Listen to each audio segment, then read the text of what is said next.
Okay, Alhamdulillah yang berusaha Al-Fadhil Ustaz Hamidi selaku guru kita pada sesi kelas ni dan tuan-tuan hadirin secara online sekalian. Jadi marilah sama-sama kita mengikuti kelas kita uh, siri ke berapa dah nak betul. Di muka surat uh, 20 ni. Tanpa menaikkan masa silakan Al-Fadhil Ustaz.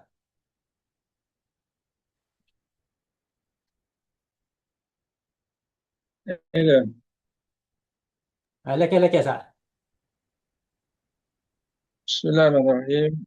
Bismillahirrahmanirrahim. Alhamdulillah wassalatu wassalamu ala asyrafil anbiya'i wal mursalin Sayyidina Muhammad wa ala alihi wasahbihi ajma'in. Amma ba'd. Terima kasih pada pengurusi majlis Fadil Ustaz Nik Ahmad Zuhdi kerana telah memulakan majlis daurah kitab Buriyah Al-Mustarsyidi ini untuk kita menyambung perbincangan kita berkaitan dengan kitab Taharah. Sebenarnya yang sebab telah disebut oleh Ustaz Nik Ahmad Zuhdi tadi, kita akan menyambung pada muka surat 20 ni, atas bagi yang ke satu, dua. Bagi yang kedua, ujung. Selepas Hasyiah Syarqawi. Kita akan sambung situ lah. Qala musannif rahimahullah,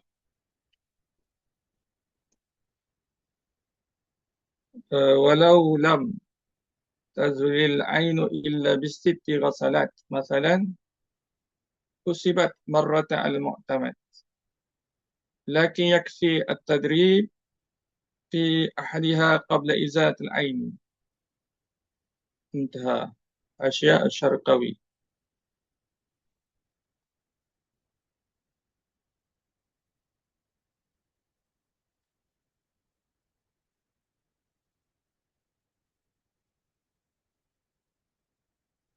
Maksudnya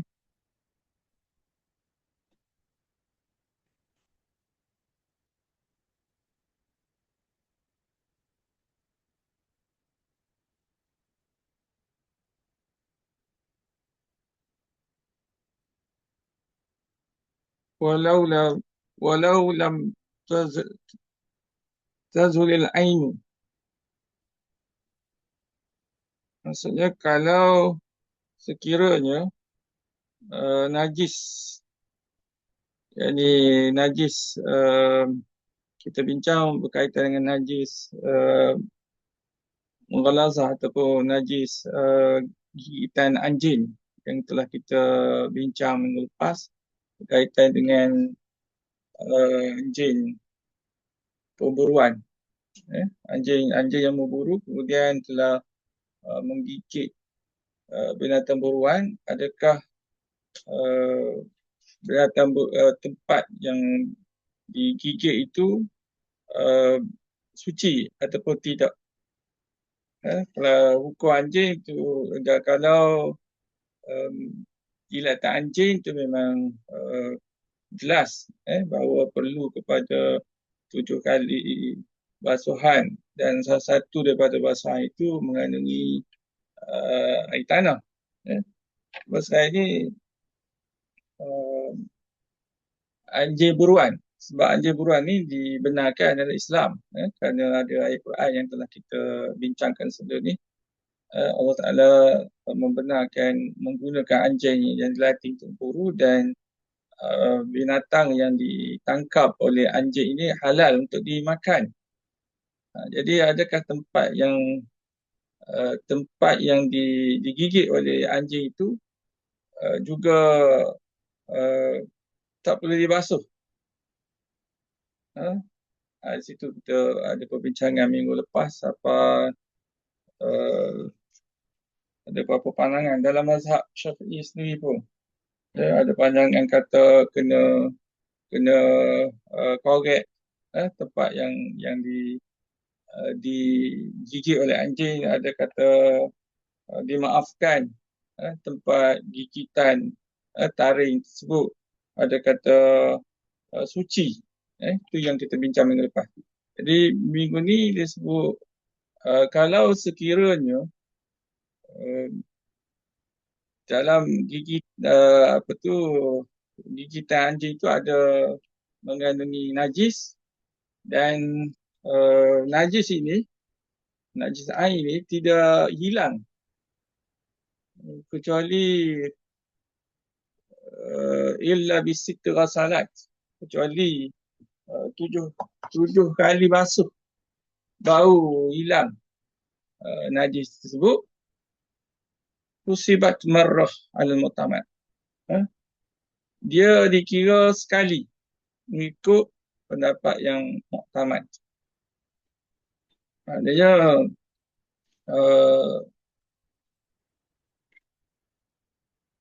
tadi binatang buruan tadi dia telah terkena najis, jadi untuk menghilangkan air najis, air di sini merujuk kepada najis anjing lah sebenarnya yang kita sebut ada khilaf tadi dari segi gigitan anjing pada tempat buruan. Jadi kalau dalam teks kita ni soalannya sebelum dibasuh pandangan yang utamaknya dia kena basuh tempat yang gigitan anjing itu kena basuh 7 kali dan satu dengan air tanah lah. Jadi sebelum basuh 7 kali ni dia kena hilangkan najis dulu. Dia kena hilangkan najis dulu. Jadi untuk hilang najis ni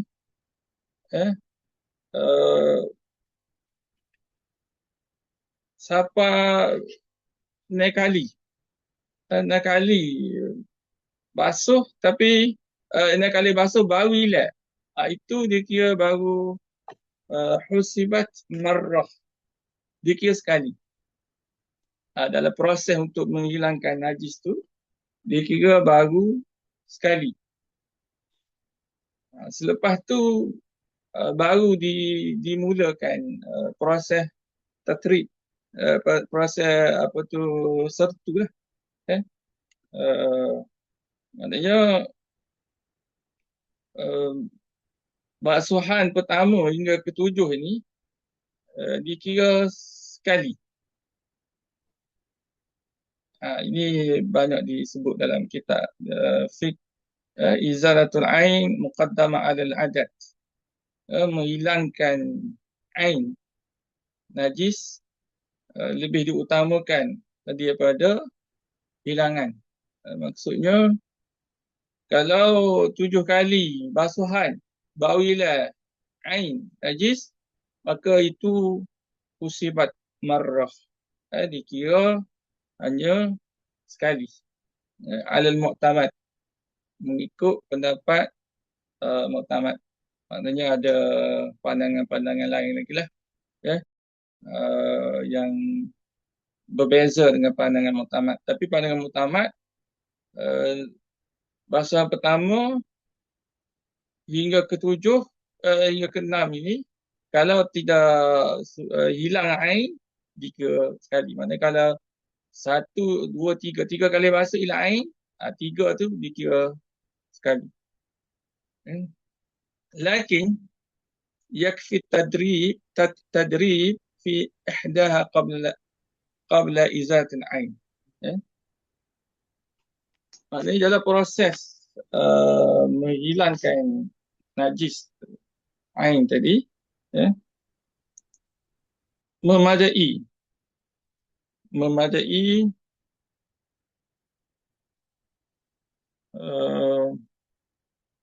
menggunakan tanah pada salah satu cucuran sebelum najisnya hilang. Ini diambil daripada kitab Hasyiah Syarkawi. Maksudnya dalam dia basuh naik kali tadi telah dimasukkan air tanah. Telah dimasukkan air tanah, maka basuhan yang digunakan air tanah tadi dikira sah. Walaupun ain ila dengan 6 kali bahasa ayat, tapi telah digunakan air tanah, maka air tanah itu telah dikira. Eh? Lakin yakfi tadrib, memadai dimasukkan tanah pada salah satu daripada basuhan 7 kali tadi, qabla izat ain, sebelum ila ain. Maknanya selepas ni oleh kerana dah campur dah dengan air tanah, maka selepas ni tak perlu lagi dah dicampur dengan air tanah. Ini ada sedikit kelanggaran walaupun pada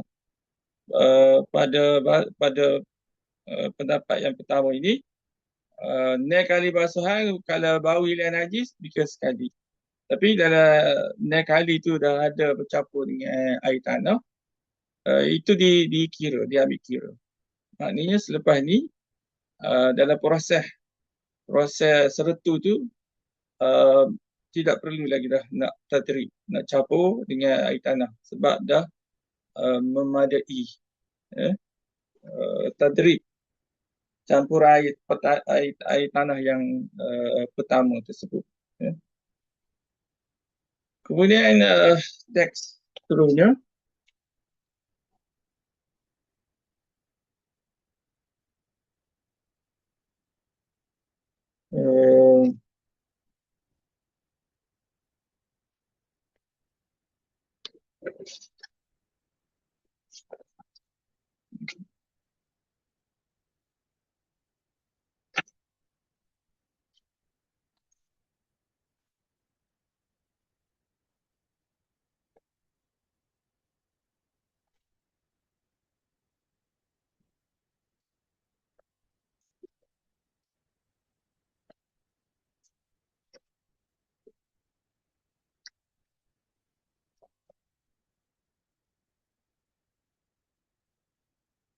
Teks seterusnya,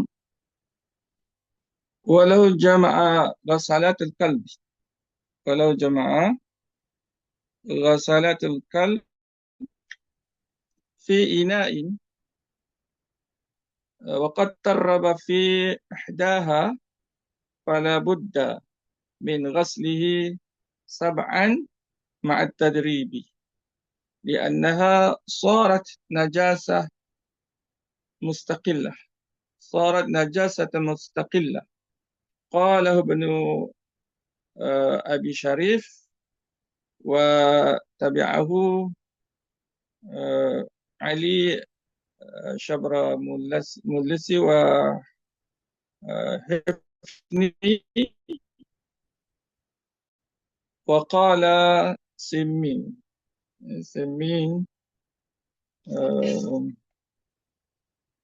Ibn Qasim, Simmi Ibn Qasim, intar illa ada turab, merujuk kepada Syiah Jamal.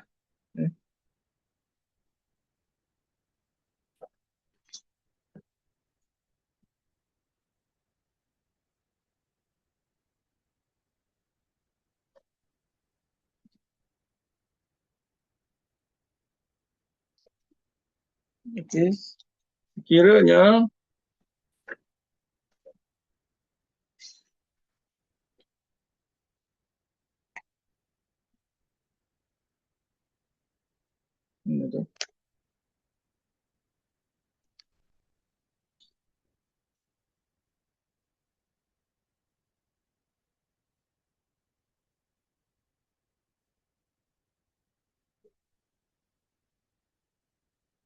okey.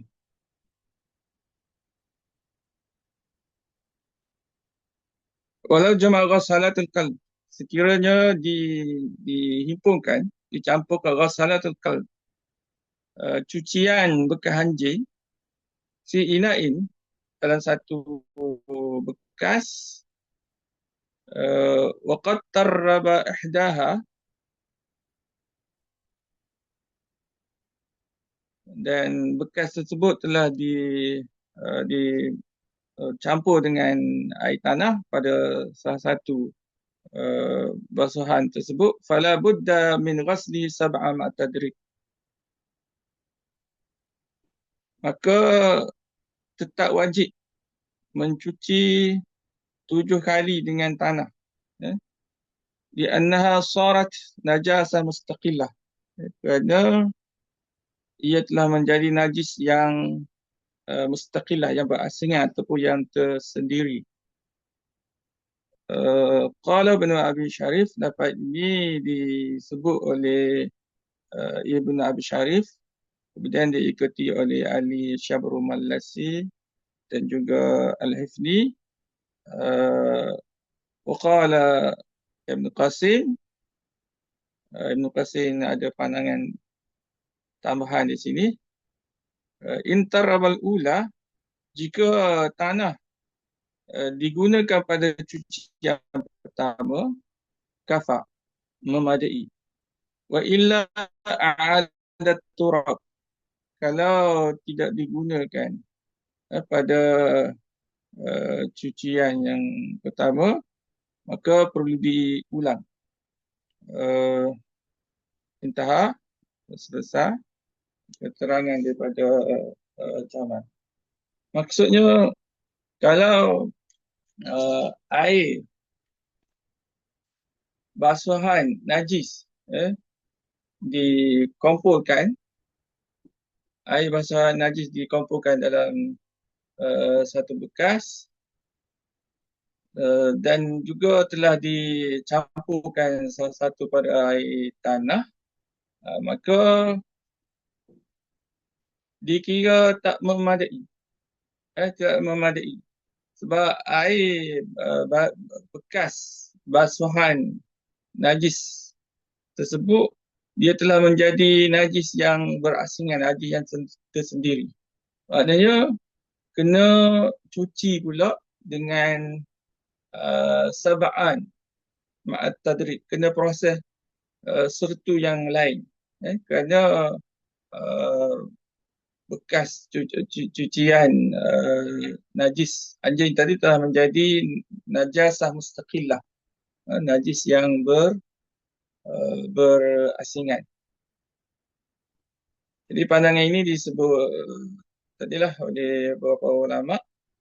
Cuma kalau menurut Ibn Qasim, sekiranya telah digunakan air tanah pada kali pertama, memadailah. Tak perlu lagi diulangkan, dicampur tanah. Tapi kalau tak dicampur tanah pada basuhan pertama, dia kena basuh. Kena basuh dengan air tanah. Maknanya basuhan yang awal ini, dia kena guna air tanah. Kalau tidak guna, dia kena guna untuk membasuh ghasalatul qalb, bekas cucian anjing tersebut. Ini disebut dalam kitab Hasyiah Jamal. Kemudian kita tengok faedah.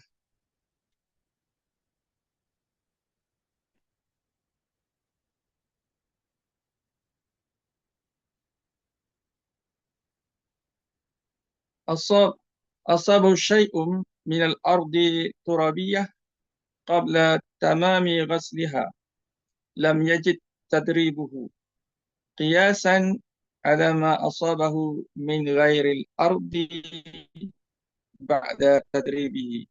Qala al-Khatibu wa qala Mira Muhammad Ramli yajibu wa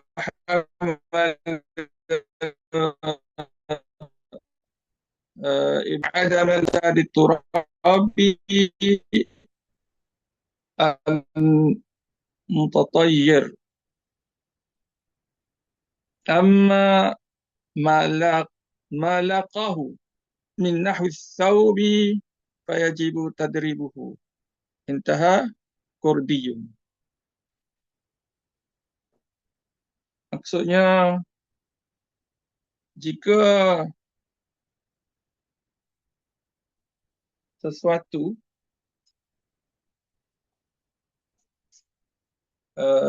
daripada tanah berdebu mengenai benda yang sedang dibasuh, yakni daripada najis anjing ataupun babi.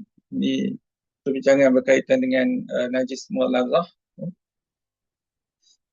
Sebelum sempurna basuhannya, maknanya sebelum cukup 7 kali lah yang dicampur dengan air tanah, lam yajib tadribu qiyasan, maka tidak wajib di dicampur ataupun ditaburi tanah lagi menurut kias kepada benda selain daripada tanah. Qiyasan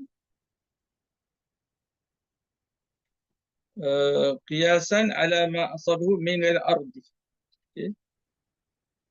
Dikiaskan kepada benda lain selain tanah yang mengenainya setelah dilakukan tadrib. Ini disebut oleh khatib sini, maksudnya khatib Syarbini.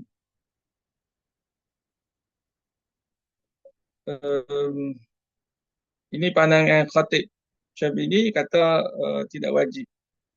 Waqala Muhammad Ramli, Imam Ramli pula sebut wajib. Situ ada dua pandangan, nanti kita akan bincangkan. Kemudian yang ketiga, pandangan yang ketiga iaitu Ibn Hajar. Tiga-tiga tokoh pengarang yang menerangkan kitab Minhaj Talibin ada berlaku sini. Khatib kitab dia Mughni Muhtaj, kemudian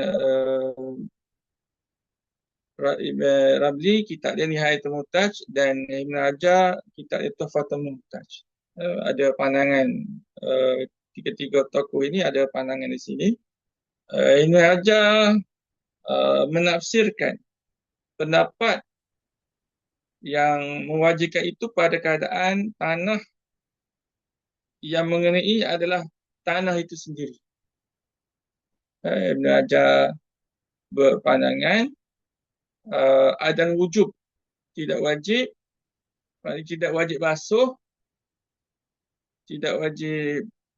basuh, kalau yang mengenai tempat tersebut adalah at-turabu mutatayyir, iaitu tanah yang boleh kata tanah yang berterbangan. Ini tanah dia. Amma malaqahu, ini sambungan daripada pandangan Ibn Hajar Haytami. Adapun jika yang mengenainya itu ialah sesuatu seperti kain, yang telah terkena tanah tersebut, fayajibu tadrib, maka wajib dilakukan tadrib. Tadrib maknanya dicampurkan dengan tanah. Gambaran masalah fiqh di sini ialah contohnya kain terkena jilatan anjing. Anjing telah menjilat kain, kemudian dibasuh kali pertama dengan air bercampur tanah, baru 2-3 kali basuh, kemudian debu yang berterbangan hinggap ataupun terjatuhlah pada kain tersebut. Di sini gambaran masalah dia. Adakah debu baru itu dianggap najis? Mughallazah, sebab dia debu itu telah kena najis yang belum lagi disuci. ya, kena tempat najis yang belum lagi disuci. Maknanya proses menyucikan kain tadi qabla tamam qasliha, dia tak sempurna lagi. Maksudnya baru sekali ataupun dua kali, tak sampai tujuh lagi. Tiba-tiba ada debu tanah yang hinggap pada kain tersebut. Ha. Jadi adakah debu tadi dia jadi najis juga, sebab dia uh, terkena pada tempat najis yang belum sempurna pembasahan. Jadi adakah dia perlu kepada tadrib, perlu kepada capur tanah lagi, tanah yang baru. Di sini perbezaan pandangan pendapat lah. Jadi kalau Khatib Syabini kata tak wajib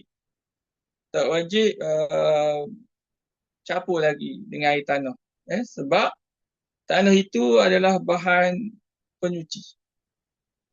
Tanah tu sendiri adalah bahan penyuci. Sebab tu dalam hadis sebut tuhur ina ahadikum iza wulida fil qalb ayyaghsilahu sab'a marrat ihdahunna biturab. Dalam proses menyucikan najis anjing ataupun kita kata sertu, mesti dicampurkan dengan tanah. Jadi tanah tu sendiri adalah alat untuk menyuci, khususnya untuk menyuci najis mughalazah. Kerana itu Khatib Syabini kata tak perlu dah nak capur lagi dengan air tanah. Qiyasan, ini hujah yang disebut oleh Khatib Syabini lah. Iaitu jika selepas tadrib ada benda sesuatu menyentuhnya, macam contoh disebut di sini, contohnya qiyas ala ma asabahu min ghair ardi ba'da tadribihi qala al-khatib. Maksudnya macam kain tadi, kita ambil contoh yang sama, kain tadi digigit atau dijilat oleh anjing, kemudian kita telah sertu dia. Maksudnya proses sertu tu ba'da tadribi. Proses sertu selesai, maka ada benda lain. Benda lain ni disebut sini min ghair ardi. Benda lain maksudnya yang bukan tanah lah. Kain tadi telah digigit anjing, kemudian telah disertu, kemudian ada benda lain yang terkena kain tersebut. Maksudnya contohnya budak-budak main bola. Jadi bola kena pada kain yang telah disertu tadi. Jadi adakah bola itu kena dibasuh 7 kali yang bercampur dengan air tanah? Jadi menurut Khatib, dia kata tak wajib. Tetapi pandangan Imam Ramli wajib. Sebab dia tak sempurna lagi. Selagi proses 7 kali basuhan tidak selesai, maka kalau ada najis yang terkena, maka dia dinamakan mutanajis. Apa saja yang bersentuh dengannya boleh membawa hukum najis mughalazah, sebab proses dia tidak sempurna lagi. Ini dua pandangan yang berbeza lah, antara Khatib Syabini dan juga Imam Ramzi. Kemudian um, Ibn Hajar mengambil pendekatan terperinci antara dua pandangan Khatib Syabini dan juga Imam Ramli. Iaitu Imam Ibn Hajar sebut tak wajib ada wujud, tidak wajib di basuh lagi dengan 7 kali air yang bercampur tanah. Kalau yang jatuh itu adalah debu yang berterbangan. Ada wujud ala zatir turab tatayur. Kalau debu yang jatuh pada kain yang dijilat anjing, tak habis basuh 7 kali, tiba-tiba debu jatuh pada kain tersebut, maka Ibn Hajar sebut, Imam Ibn Hajar sebut tak wajib. Jadi pandangan ini sama seperti pandangan Khatib di atas. Amma malaqahu. Tetapi kalau yang jatuh itu selain daripada tanah, contohnya pakaian, maka wajib. Fayajibu tatribuhu. Maka wajib dilakukan proses sertu yang mesti ada campuran tanah. Tadrib ni maksudnya proses sertu 7 kali yang mesti ada campuran tanah. Jadi Hafiz Imam Ibn Hajar mengambil pendekatan panggil kompromi lah, kompromi antara dua pandangan Khatib Syabini dan juga pandangan Imam Ramli.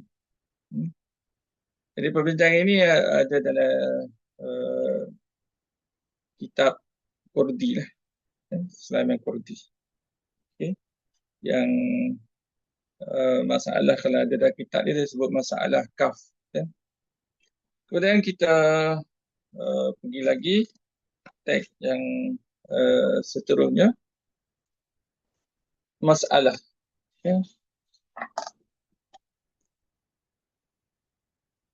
Al-wusalatu tahirah.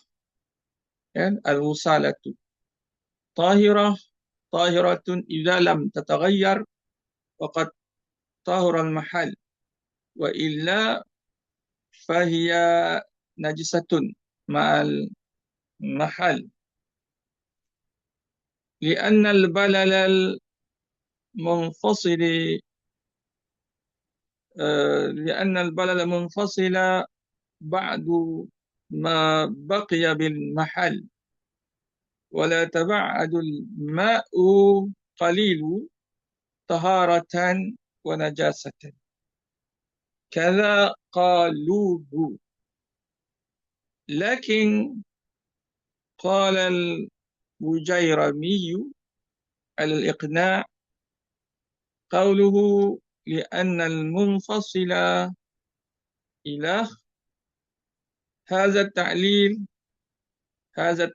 يعطي أنه يلزم من طهارة أحدهما طهارة الآخر ومن نجاسة أحدهما نجاسة الآخر وظاهر شرح راود. وذكر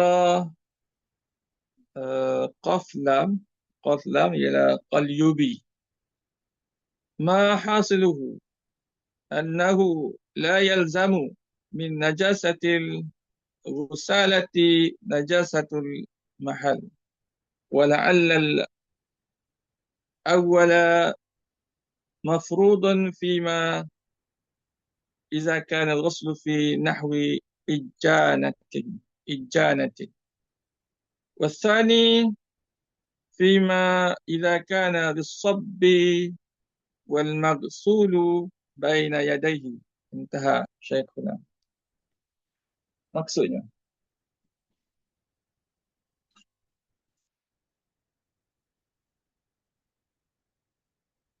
air bekas basuhan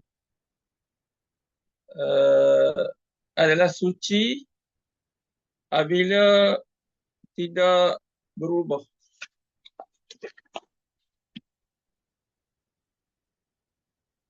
Adalah suci apabila tidak berubah sifatnya. Al-ghusal atau tahir idza lam tataghayyar.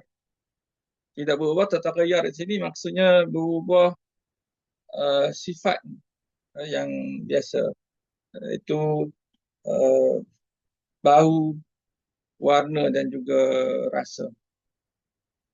Waqad tahur al-mahal, dan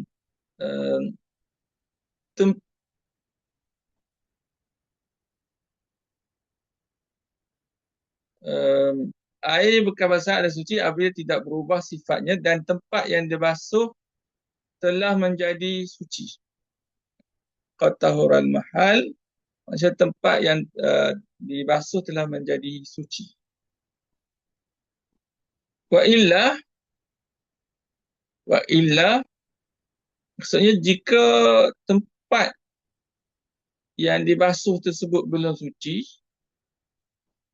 fa ya najasatun ma'al mahal, maka air basuhan itu dikira najis bersama dengan tempat. Alasannya li'anna al-balal al-munfasil, kerana kelembapan air yang terpisah dianggap sebahagian daripada sisa najis yang masih ada di tempat tersebut. Ba'duma baqiya bil mahal, dianggap sebahagian daripada sisa najis yang masih ada di tempat tersebut. Maksudnya air yang terpisah daripada basuhan tersebut dikira sebahagian daripada air yang ada pada tempat. Wala taba'ad al-ma'u qalil taharah wa najasah, dan air yang sedikit tidak boleh pada masa yang sama sebahagian suci dan sebahagiannya najis. Ini dia punya hujah lah. Nanti kita akan bincang lagi. Wala taba'adul ma' qalil, air yang sedikit tidak boleh jadi dua lah.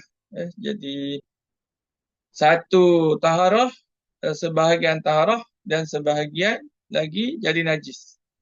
Kadza qalu, begitulah yang telah disebut oleh para ulama.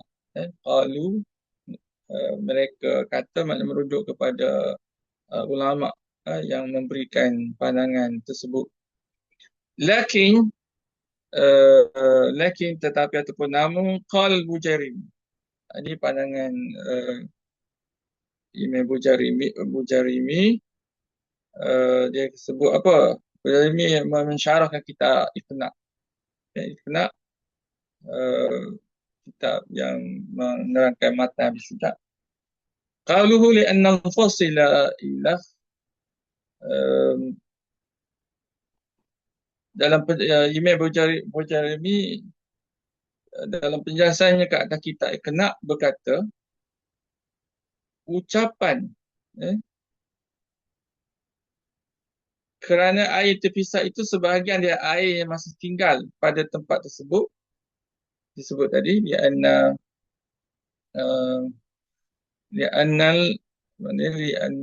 balal al-munfasila ba'du ma baqiya bil mahal. Ini dia nak huraikan perkataan ini. Jadi Imam Bajurumi kata kataan yang disebut uh, kenampapan yang terpisah daripada air basuhan itu dianggap sebahagian daripada air yang masih tinggal dengan tempat yang disuci tersebut. Hadza ta'lil, kesan daripada pandangan tersebut yu'ti, memberi satu kepahaman, memberi satu kepahaman, iaitu apabila salah satu daripadanya suci, maka yang satu lagi suci. Memberi satu kepahaman, annahu yalzamu min taharati ahadihima taharatu akhar. Memberi satu kepahaman, iaitu apabila satu suci, maka apabila salah satu daripadanya suci, maka suci yang akhir. Maksudnya, kalau air yang terpisah itu suci, maka tempat yang dibasuh itu juga suci. Wa min najasati ahadihima najasatul akhar. Dan apabila salah satu daripada najis, maka yang satu lagi najis.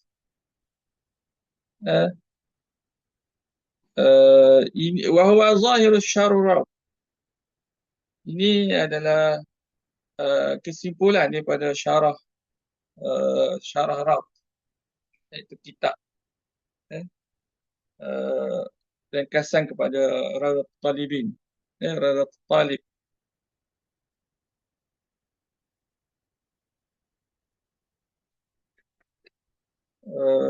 Kemudian wazakara Qaflar, iaitu Qalubi, sedangkan Imam Qalyubi menyebut kesimpulannya bahawa tidak semestinya la yalzamu min najatul musalah najatul mahal. Ini kesimpulan Qalyubi berbeza dengan pandangan di atas, bahawa tidak semestinya apabila air basuhan itu najis, maka tempat yang dibasuh juga najis. Berbeza dengan atas tadi disebut, kalau air yang keluar itu najis, tempat yang dibasuh itu najis. Kalau air yang keluar itu suci, maka tempat yang keluar itu suci. Ini dia mulazamah, iaitu taharatu ahadihima taharatu akhar, najasatu ahadihima najasatu akhar. Tapi Imam Qalyubi kata lain. Imam Qalyubi kata la yazamu, tak mesti. Tidak mesti min najasatil ghusalah. Kan, najis sisa yang keluar itu najis, tidak mestinya najasatul mahal, tempat yang keluar itu juga najis. Wala'alla awal mafrud fima iza kana al-ghaslu fi nahwi ijana. Di sini ada penyelesaian dia lah. Ada penyelesaiannya antara dua pandangan ulama tadi, yang kata bila keluar itu najis, maka tempat yang disuci itu juga najis. Yang bila yang keluar itu suci, maka tempat yang disuci itu, yang tempat yang dibasuh itu suci. Tapi tidak mestinya demikian menurut pandangan Qalyubi. Kita tengok di sini, air yang menitis keluar bukan hakikat yang berasingan daripada air yang masih berada. Ini pandangan yang pertama tadi lah. Kita ambil contoh, air yang mendidih keluar bukan hakikat berasalnya daripada air yang masih berada pada kain atau benda yang dibasuh. Kedua-duanya asalnya adalah daripada apa tu, jisim yang sama. Ini apa yang disebut dalam perbincangan fiqh lah. Jisim sama. Jadi air yang keluar dengan air yang berada pada tempat yang basuh, contohnya kain tadi, maka dia sama. Kalau yang keluar itu najis, maka yang ada pada kain yang dibasuh itu juga najis. Karenanya dia kata air sedikit, wala yataba'adul ma' qalil, air sedikit tak boleh berpecah kepada bahagian yang suci dan bahagian yang najis. Ini istidlal dia. Pada masa yang sama. Contohnya kalau air arak tak boleh jadi separuh, cuka separuh. Dia mungkin jadi satu, sebahagian suci, sebahagian najis. Dia mesti, kalau arak lah. Kalau cuka ni suci lah. Jadi mengapa air basuhan ikut hukum tempat basuhan? Kerana air yang keluar dan air yang masih melekat pada kain sebenarnya satu hakikat, jism wahid, dikira sama. Oleh kerana itu, jika kain masih najis, air yang keluar juga najis. Kalau seorang itu basuh kain, jadi pada kain itu ada najis, disuci, jadi air yang keluar itu juga dikira najis. Jika air yang keluar itu suci, maka kain sepatutnya telah suci. Ini pandangan yang pertama lah, pandangan yang mulazamah antara apa tu, al-balal munfasil tadi, air yang keluar yang terpisah daripada tempat cucian tersebut. Kemudian dilihat di sini, jika kita Bujairimi sebut, jika kita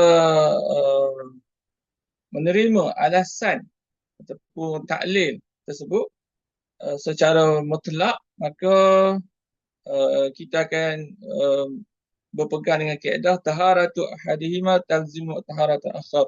Kesucian salah satu mewajibkan kesucian yang lain.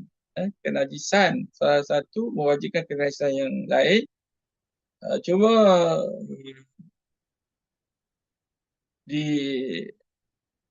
dibantah, ada persoalan yang timbul dalam keadaan tertentu. Ada air yang keluar dihukum najis, tetapi tempat yang dibasuh sudah suci. Air keluar tu najis, tetapi tempat yang keluar telah suci. Di sini ada penyelesaian dia lah. Penyelesaian dia disebut di situ.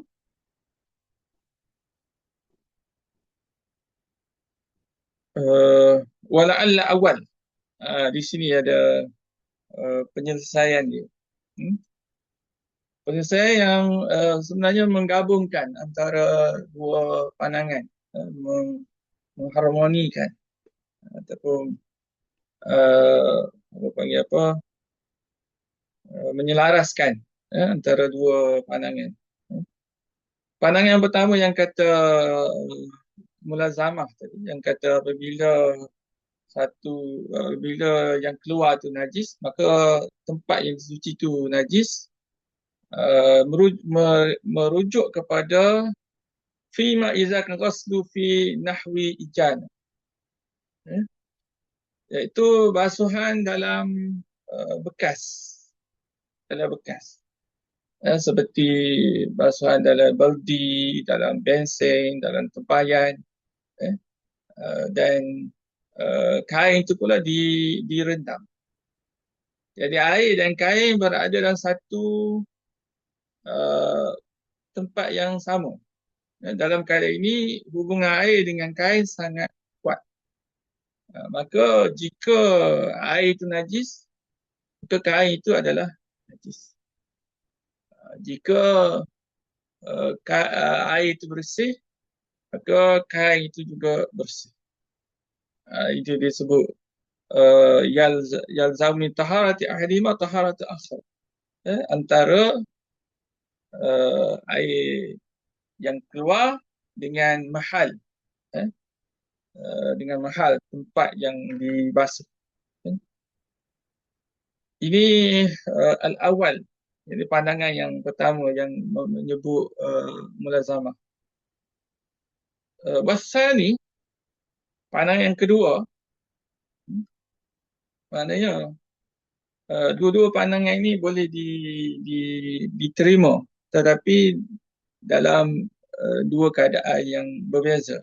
Kalau pandangan pertama yang menyebut mulazamah ni lebih merujuk kepada basuhan pada bekas ijana. Tapi yang kedua ini fima idza kana bis-sabbi wal maqsul baina yadayhi, iaitu merujuk kepada basuhan secara curahan,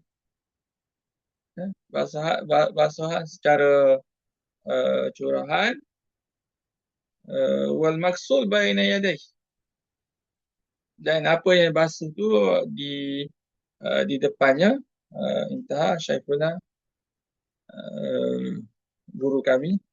Maksudnya yang kedua ni secara dicuah. Ini mungkin mudah kita faham bagaimana maksud yang dicuah ni. Contohnya air paip. Air paip dicurah ke atas kain. Air terus mengalir. Air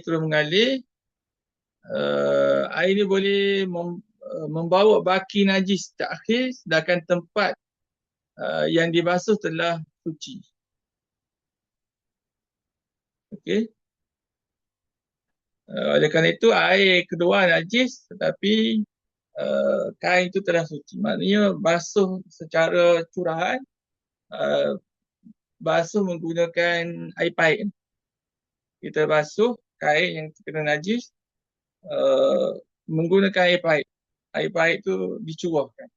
Maknanya buka paip, kita cucur kain itu dengan air paip. Jadi air yang keluar tu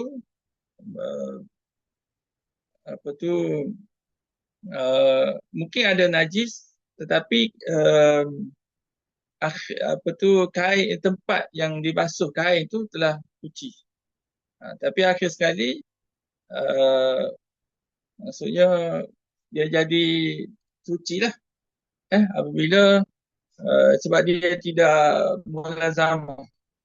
Tidak mestinya pandangan yang kedua tadi, pandangan yang kedua kalau disebut la yalzamu min najas usalah najas mahal. Tidak mestinya air yang keluar tu usalah tu najis, maka tempat yang dia basuh tu najis. Contoh tadilah, contohnya kita basuh menggunakan air paip tadi. Maknanya air paip itu telah kena pada kain itu telah suci, sebab najis telah keluar. Jadi najis keluar, tidak mestinya tempat yang dibasuh itu najis, sebab tempat yang dibasuh itu telah menjadi suci. Itu kesimpulan daripada perbincangan ulama berkaitan dengan mustalah air basuhan dan juga mahal tempat tempat yang dibasuh.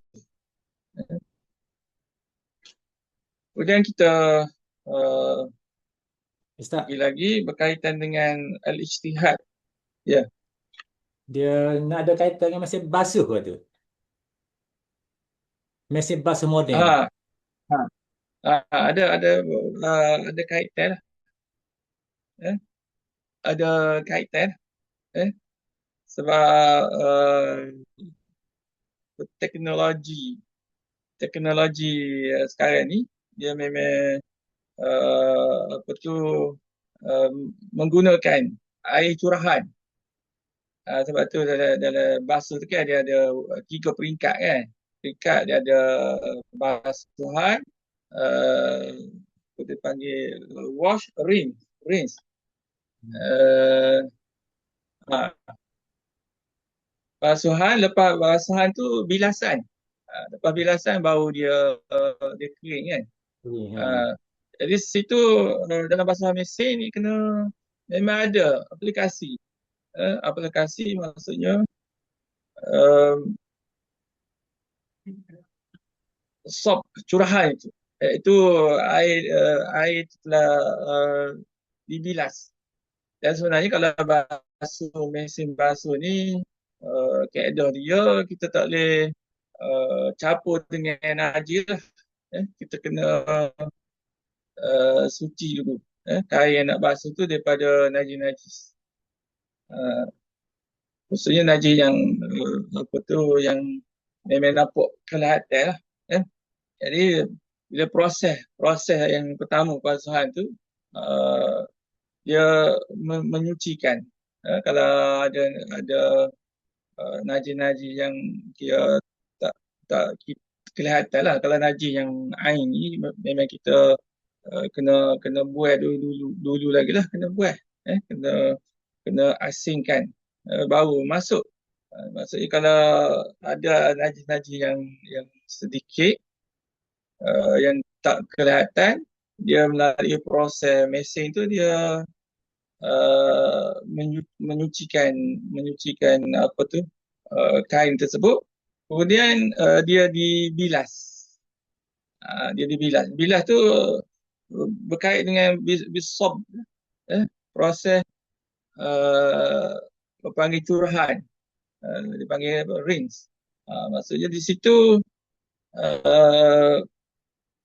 najis-najis telah dibuang awal lagi setelah di proses wash tu memang dia buai air. Jadi soalannya air yang mengandung najis telah dibuang kemudian dibilas. Dibilas dan akhir sekali dikeringkanlah. Maksudnya boleh dikaitkanlah dengan aplikasi semasa. Sebab apa tu kaedah curahan ni memang kaedah yang kita guna hari ni lah sebab kita dah ada air paip lah. Ni kita nampak sikit apa tu penjelasan untuk yang sani ni untuk pendapat kedua tu tak mesti apa yang keluar itu najis, tempat yang dia basuh tu najis. Apabila kita ada air paip mungkin boleh kaitkan dengan mesin basuh lah. Boleh Ustaz? Ya, ya, ya. Okey. Okey. Okey.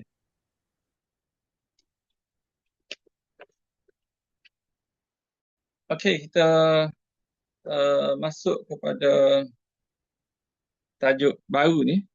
Kita dah habis tajuk izalatul najasah. Cara untuk menghilangkan najis. Kita dah selesai. Nampak kitab kita ni memang terperinci lah masalah dia. Dia tidak mari dasar gitu je. Tetapi nampak permasalahan. Sebab tu agak lama juga untuk anak menguraikan bab izalatul najasah. Sebab dia kait dengan praktikal. Fatwa-fatwa ni mungkin merujuk kepada apa yang berlaku dan lebih praktikal lah. Berbanding kalau kita baca macam fiqh manhaji ataupun kitab-kitab yang bukan bentuk fatwa ni, ataupun satu lagi yang kita hasyiah. Kitab hasyiah ni dia terperinci jugalah. Jadi kita kira selesai masalah izalatul najasah ni. Kita akan masuk tajuk baru al-ijtihad. Faedah.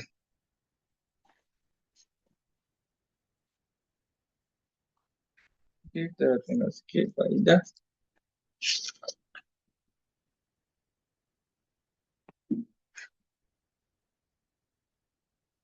Syurut جواز الاجتهاد 11. كون كل من المشتبهين له أصل في التطهير أو الحل وللعلامة فيه مجال وظهورها وبقاء المشتبهين وتعدد المشتبهين والعلم بتنجس أحدهما أو ظنه بخبر عدل رواية والحصر في المشتبه واتساع الوقت للاجتهاد والطهارة والصلاة وإلا صلى وعاد وكون الإناء إناء عين لواحد على ما قيل اعتمد ابن حجر ومراء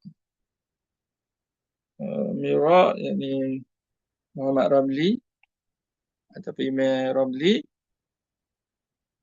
خلافه وألا يخشى منه ضارا كالمشمش وأن يسلم من التعرض كخبر عدلين تعذر الجمع بينهما ويتساقطان إلا إن كان أحدهما أوثق إن كان أحدهما أوثق أو أكثر فيؤخذ به ويزيد وجوب الاجتهاد بدخول الوقت وعدم متيقن طهارة وعدم بلوغهما بالخلط قلتين. Intihar Kurdi. Maksudnya,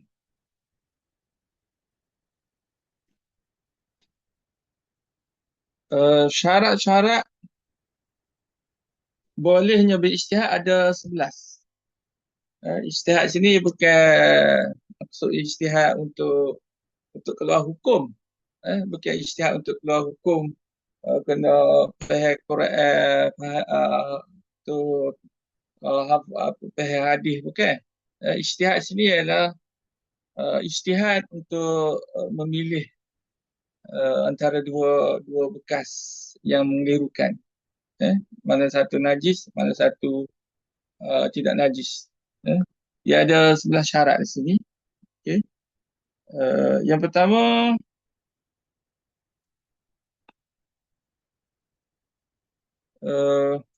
keberadaan masing-masing dari dua hal yang diragukan memiliki dasar dalam penyucian atau kehalalan.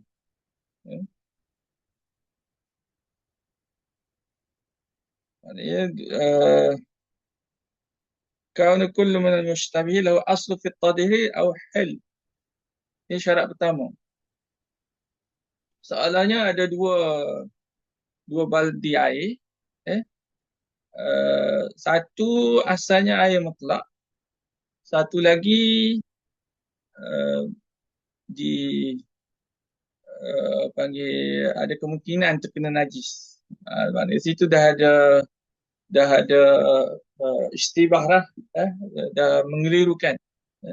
Satu air bersih, air mutlak. Satu lagi air yang ada kemungkinan terkena najis. Jadi dalam keadaan ini boleh ijtihad lah.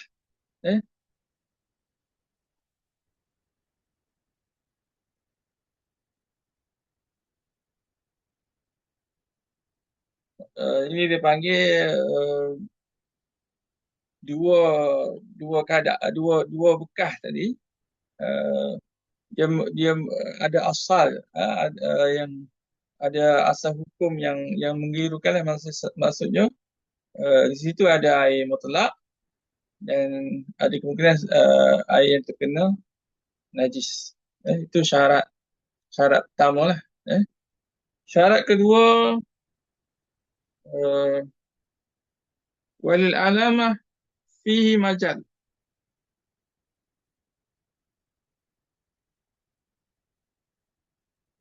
Maksudnya tanda, eh, tanda ataupun terdapat ruang dalam hal tersebut. Tanda tersebut jelas, uh, kedua hal yang dilakukan tetap ada. Adanya lebih dari satu hal yang diragukan. Ni makna kita tengok makna dulu. Adanya lebih dari satu hal yang diragukan, mengetahui bahawa salah satu telah terkena najis, atau menganggapnya berdasarkan menganggapnya telah terkena najis, ataupun zon, menyangkanya terkena najis berdasarkan berita daripada bikhabar adli riwayah, berdasarkan berita daripada orang yang adil dalam meriwayatkan. Wal hasru fil mushtabih, pembatasan hanya pada hal-hal yang diragukan. Wattisa waktu li ijtihad, waktu yang cukup untuk melakukan ijtihad. Wattaharah, dan untuk melakukan solat, untuk melakukan bersuci. Wassalah, dan juga kemudian bersolat. Okey, ada waktu yang cukup. Wa illa shalla wa ada. Kalau tidak ada, wa illa ni maksud tidak ada waktu yang cukup untuk melakukan ijtihad, bersuci dan juga solat. Shalla, boleh dilakukan solat, wa ada, tapi kena ulang kembali. Wa qawlu inna aini liwahid, kedudukan dua bekas adalah dimiliki oleh seorang. Ala maqila, menurut pandangan, menurut sebahagian pendapat lah. Ala maqila, di sini akan ada perbincangan lah. Iaitu bekas itu, dua bekas itu dimiliki oleh orang yang sama. Kita akan bincang nanti. Ya. Ini alamaqila. Alamaqila ni maknanya menurut setengah pandangan. Dan biasanya kalau qila ni pandangan yang tidak muktamad ataupun pandangan yang lemah lah. I'tamada Ibn Hajar wa Ibn Ramli khilaf. Sedangkan Imam Ibn Hajar dan Imam Ramli berpegang pada pendapat sebalik. Pandangan Imam Ibn Hajar, Imam Ramli ni dikira pandangan muktamad. Jadi Imam Ibn Hajar dan Imam Ramli tidak berpandangan dua bekas tu mesti dimiliki oleh orang yang sama. Dua bekas tu boleh tuan dia berbeza, ada dua tuan. Tapi kalau alam maqilah, menurut setengah pandangan, dia buat syarat sini, dua bekas tu mesti liwahidin, mesti dimiliki oleh satu orang. Kita tengok lagi makna dia. Tidak dikhawatiri adanya bahaya darinya seperti air yang terkena panas matahari, musyammas. Terhindar dari pertentangan, ra'is min ta'arud, Pertentangan tu, contoh pertentangan sini ialah Sabari Adelaide. Ha, ada dua um, panggil apa, dua khabar ataupun dua uh, ucapan ataupun dua berita lah, dua berita yang disebut oleh dua orang yang adil, tapi ta'azzurul jam'u bainahuma, yang sukar untuk dikompromikan. Sukar kompromi. Mungkin dia berbeza antara uh, dua orang adil. Yang A, maksudnya seorang adil tu kata baldi A, seorang adil lagi kata baldi B. Jadi tak boleh nak kompromi lah. Al-jam'u, ta'azzur jam'u. Jadi kesan dia apabila dua orang adil ni memberikan pandangan yang tak boleh dikompromi, fayatasaqatan. Maka kedua-dua pandangan tu tak boleh terima dua-dua. Gugur. Tak boleh pakai dua-dua pandangan tersebut. Walaupun yang memberi pandangan itu yang adil lah. Sebab dia dua yang bertentangan. Kalau seorang yang adil memberi pandangan, boleh terima salah lah. Seperti yang di atas tadi. Tapi sekarang ini dua orang yang adil memberikan pandangan yang bertentangan, yang tak boleh untuk di dikompromikan, dijamukkan. Maka kedua-dua pandangan itu gugur, tak boleh digunakan lah. Illa, kecuali antara dua orang yang adil tadi, ingkan ahluma awsaq. Kecuali salah satunya lebih dapat dipercayai, lebih fiqh. Sama-sama adil, tapi yang seorang lagi tu lebih fiqh, lebih dipercayai, maka boleh dia ambil lah pandangan yang lebih fiqh. Atau aksar ataupun pandangan yang kedua itu lebih banyak disebutkan oleh orang-orang yang adil, maka dia juga boleh diambil. Wa yazidu wujubul ijtihad bidukhul waqt. Kewajipan ijtihad bertambah lagi dengan sebab masuk waktu. Dan juga ada mutayaqqun bitaharah, dan tidak adanya keyakinan atas kesucian. Dan yang ketiga, kewajipan ijtihad itu bertambah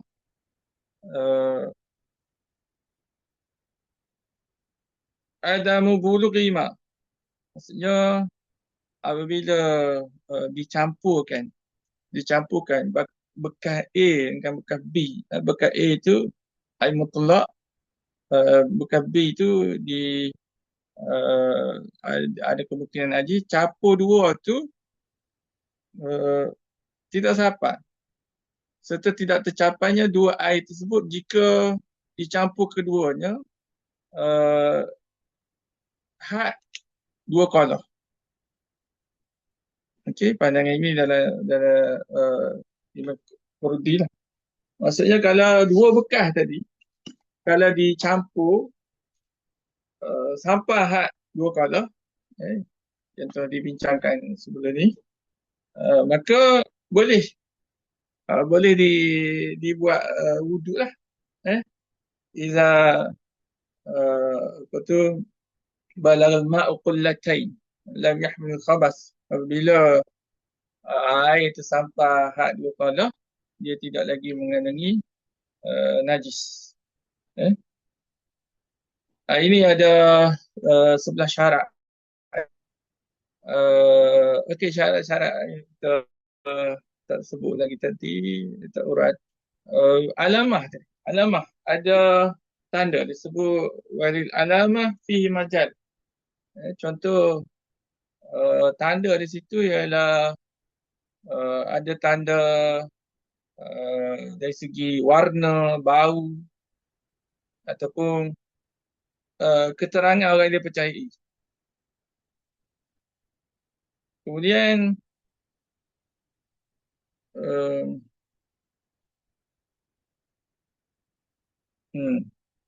kedua-dua objek masih wujud, maknanya jika salah satu sudah tak ada, maka tidak ada ruang untuk berijtihad. Maksudnya ijtihad ni maksudnya apabila wujud dua bekas lah, dua bekas, baqaul mushtabihain, dua bekas yang mengelirukan. Selagi ada, dia kena berijtihad. Kalau satu bekas telah dibuang, memang tak ada nak ijtihad lah. Tak ada nak ijtihad lah, mana tinggal satu ijtihad. Ta'addudul mushtabah. Maksudnya dia ada dua, berbilang yang meragukan. Kalau satu dia tak perlu ijtihad lah.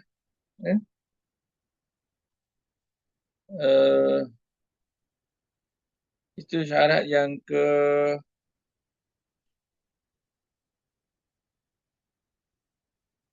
keempat. Syarat yang kelima, mesti lebih daripada satu kena ijtihad berlaku pada ta'arud, pada pertendangan kemungkinan. Okey. Syarat kelima. Syarat keenam, pengetahuan ataupun khabar orang yang adil. Tak semua dakwaan diterima dalam mazhab. Dia maksudnya mesti menerima khabar adil makbul, khabar orang yang adil. Maksudnya kalau orang fasik, nanti kita akan dalam muka surat 27 ni, dia ada dalam faedah tu, dia ada bicara la yaqbal khabar fasik, tak diterima pandangan ataupun cerita orang yang fasik. Kita akan bahas dengan lebih panjang dari segi mesti yang memberitahu itu adalah orang yang adil, khabar yang adil. Kalau yang memberitahu itu orang yang fasik, kita akan bicara seterusnya lah. Kemudian wal hasr fil mushtabah, iaitu syubhat dia mahsur, terhad. Terhad maksudnya bekas-bekas yang nak diijtihad tu tak banyak. Maksudnya kalau contohnya ada 2 daripada 10, sabarlah kita nak ijtihad. Dia tak boleh ijtihad masa kata nak pilih satu daripada 100 bekas. Ini dia panggil mahsur ni, wal hasr fil mushtabih ni. Maksudnya benda yang nak diijtihad itu terhad, bukan terlalu banyak. Panggil ada 100 bekas yang dikatakan kemungkinan najis. Ini menyukarkan lah. Menyukarkan kita nak pilih daripada 100.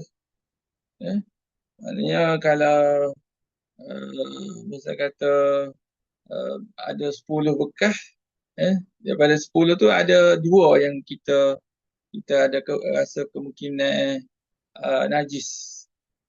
Jadi 2 daripada 10 ni ada kemunasabahan lah untuk kita berijtihad memilih mana satu untuk kita gunakan untuk berwuduk lah. Ini perbincangan dia berkaitan dengan wuduk lah, untuk memilih bekas mana yang dikira sebagai air mutlak, air yang suci. Kalau siapa 100, kalau 500 lagi tak nak sabar. Jadi situ Apa panggil, tak perlu berijtihad lah. Eh? Sebab uh, apa tu, iza daqal amru ittasa'a. Eh? Apabila apa tu, keadaan sempit, dia akan memberi kelonggaran. Al-masyaqqah tajlib at-taysir, kaedah besar dia, kesukaran bawa kepada keringanan lah. Tapi kalau ada ruang untuk berijtihad, kena ijtihad dulu. Dan juga disebut sini ittisa'ul waqt. Ittisa'ul waqt. Waktu masih ada lagi lah. Kalau ada waktu solat tu nak habis tu, memang tak boleh nak ijtihad dah lah. Eh? Dia kena solat. Sebab waktu solat ni disebut dalam Quran, inna salata kanat al-mu'minina kitaban mawquta. Sesungguhnya solat itu difardukan ke atas orang beriman itu mawquta, mempunyai masa.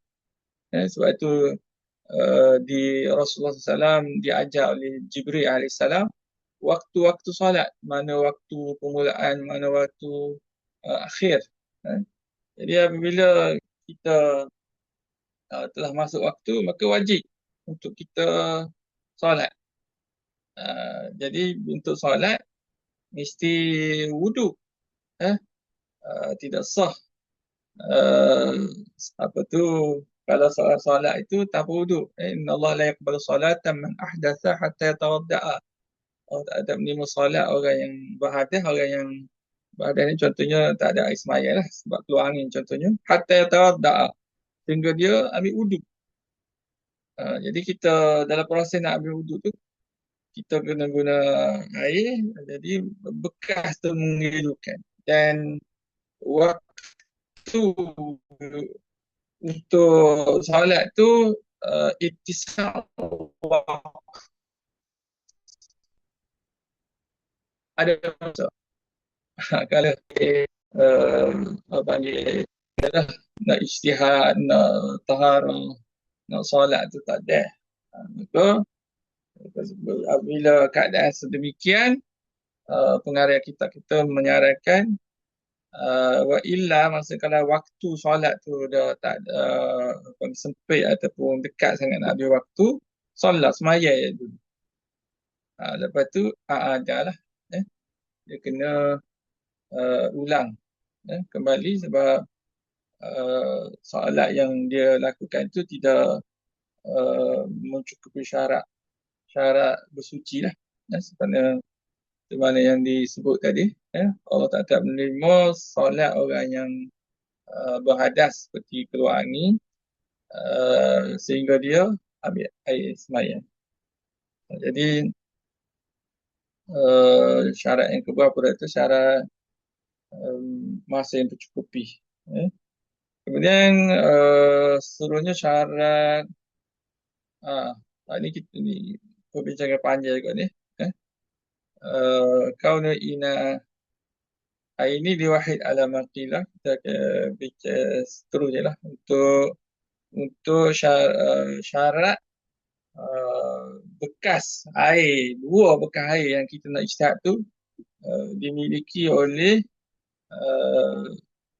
adakah boleh dimiliki oleh dua orang yang berbeza, ataupun hanya dimiliki oleh seorang saja. Kalau ikut pandangan yang disebut awal ini, dia kata dimiliki oleh liwahid, untuk dimiliki oleh seorang saja. Tapi sebenarnya dia bawa mari pandangan itu dulu. Kemudian disebut selepas tu pandangan yang muktamad tak mesti. Nanti kita akan sambung minggu depan kot. Perbincangan dia sebab dia ada pro kontra lah dalam masalah bekas. Adakah dua bekas tu mesti dimiliki oleh seorang pemilik saja, atau boleh dua bekas itu dimiliki oleh pemilik yang berbeza. Di sini ada perbincangan yang panjang juga lah. Jadi kita berhenti tangguh setakat dia dulu. kembali kepada pengurusi majlis. Tafadhal.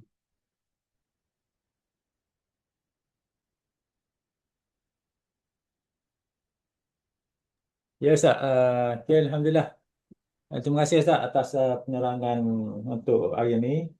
Memang kena memang kena tekun jugalah untuk memahami teks ni. Tak apa, tak apa. InsyaAllah kita akan teruskan lagi insyaAllah untuk pastikan kita dapat suatu benda yang faedah lah daripada perkongsian kita insyaAllah. Terima kasih banyak Ustaz. InsyaAllah kita jumpa lagi minggu depan. InsyaAllah InsyaAllah. tidak ada keuzuran lagi. Ustaz pun sibuk, anda InsyaAllah. pun sibuk insyaAllah. Okey, insyaAllah. Jazakumullah khair. Okay, terima kasih pada semua yang bersama kita. InsyaAllah kita jumpa lagi.